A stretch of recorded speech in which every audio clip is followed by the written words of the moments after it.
Hello everyone, మనం UPSC PYQs analyse చేస్తున్నాం కదా తెలుగులో. ఈరోజు మనము హిస్టరీకి సంబంధించిన కొన్ని పీవైక్యూస్ చూద్దాము. ఈ క్వశ్చన్ వచ్చేసి 2016లో వచ్చింది.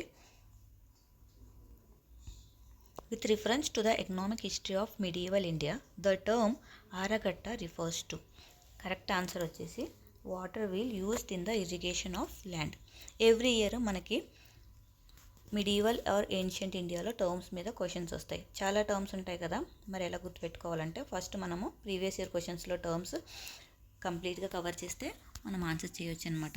సేమ్ దీనికి ఆరగట్ట మీదనే మళ్ళీ మనకు 2025లో మనకు సేమ్ మళ్ళీ క్వశ్చన్ వచ్చిందనమాట.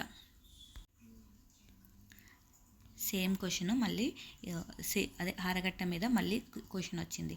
సో మీకు నేను పీవైక్యూస్ యొక్క ఇంపార్టెన్స్ కోసమే 2016లో క్వశ్చన్ తీసుకొచ్చాను. ఇది మనకు 2025లో వచ్చిన క్వశ్చన్.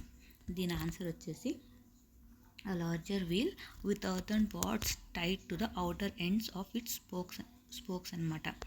ఓకే, నెక్స్ట్ క్వశ్చన్ చూద్దాం. ఇది కూడా 2025లో వచ్చిన క్వశ్చన్ అనమాట. ఈ క్వశ్చన్ 2025కి సంబంధించింది. 2025కి సంబంధించిన క్వశ్చన్ ఇది.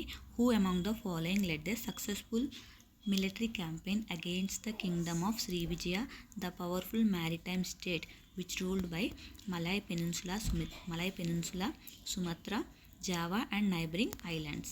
సో కరెక్ట్ ఆన్సర్ వచ్చేసి Rajendra one. So Rajendra one గురించి కొన్ని ఇంపార్టెంట్ ఫ్యాక్ట్స్ చూద్దాం మనము. రాజేంద్ర చోళ గురించి. రాజేంద్ర చోళ ఇంతకుముందు కూడా పీవైక్యూస్ చాలా వచ్చాయన్నమాట. సో ఈయనకి ఉన్న కొన్ని బిరుదులు చూద్దాము, ఆయన టైటిల్స్ చూద్దాము. ఈయన్ని గంగై కొండ చోళన్ అని కూడా పిలుస్తారనమాట. ఎందుకంటే ఈయన పాల కింగ్డమ్కి సంబంధించిన మహిపాల్ని ఓడించి గంగా నది నుంచి వాటర్ తీసుకొచ్చి తమిళనాడులో గంగైకొండ అనే నగరాన్ని నిర్మించారు.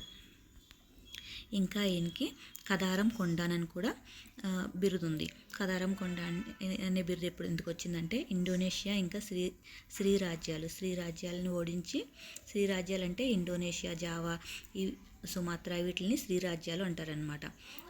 ఓడించిన తర్వాత అక్కడే కడారం అనే ప్రాంతాన్ని ఆక్యుపై చేశారు.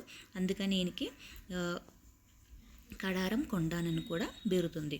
నేను ఇప్పుడు రాజేంద్ర చోళ గురించి బిరుదులు ఎందుకు మీకు చెప్పానో మీకు అర్థమవుతుంది. ఎందుకంటే ఈ క్వశ్చన్ 2025లో వచ్చింది. 2025లో మహేంద్ర వర్మన్ 1కి సంబంధించిన వర్మన్ బిరుదులు అడిగారు. అందుకే నేను ఇప్పుడు మీకు చోళా 1 రాజేంద్ర చోళాది బిరుదులు చెప్పానన్నమాట. ఐ హోప్ మీకు ఈ వీడియో నచ్చిందని అనుకుంటున్నాను. ఇలాంటి వీడియోస్ ఇంకా కావాలంటే మెసేజ్ చేయండి. Thank you.